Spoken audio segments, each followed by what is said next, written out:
If CapCut is giving you an error today, don't worry, because in this video I'm going to walk you through the fastest fixes step by step so you can get back to editing as quickly as possible. We'll start with the most common connection issue, then move into Windows Firewall settings, and finally clear CapCut cache and adjust performance settings that can cause rendering problems. If this video helps you out, make sure to hit the like button and subscribe for more quick software fixes. Let's jump right in. First, before changing anything inside CapCut, we need to make sure your internet connection is actually working properly. Open an alternate browser page and check whether a website loads normally. This is a simple but important step because sometimes CapCut shows errors when it cannot properly connect to its servers. If the page loads fine, that tells you your internet handshake is live and the problem is probably not your connection itself. If it does not load, restart your router or switch networks before going any further. Next, disable anything that might be blocking CapCut in the background, turn off any VPNs you have running, close third-party DNS tools, and temporarily disable ad blockers if you use them. These tools can sometimes interfere with CapCut's media servers and cause login issues, upload problems, or loading errors. Once those are switched off, reopen CapCut and see if the issue is gone. In many cases, that alone is enough to fix the problem. If you are still getting the error, the next step is to add a firewall exception for CapCut on Windows.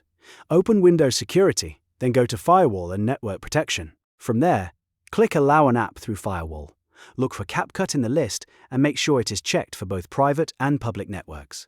This is very important because if one of those boxes is blocked, CapCut may not be able to connect properly depending on which network you are using.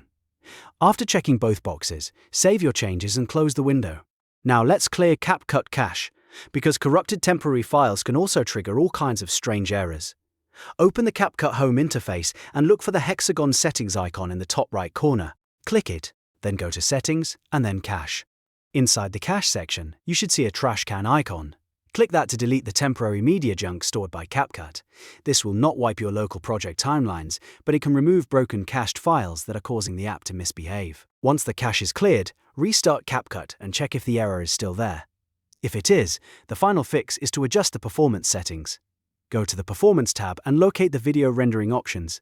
Find the setting labeled Speed Up Hardware Encoding and uncheck it. Sometimes hardware encoding creates compatibility problems with certain graphics drivers or system setups, so turning it off can instantly stabilize the app.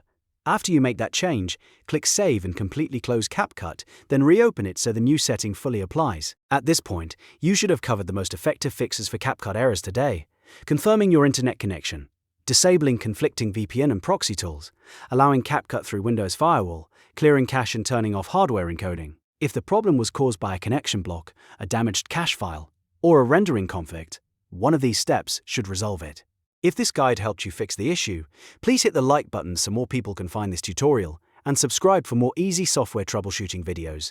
And if you want, I can also make a follow-up video covering more advanced CapCut error fixes, crash fixes, and export problems. Thanks for watching, and I'll see you in the next one.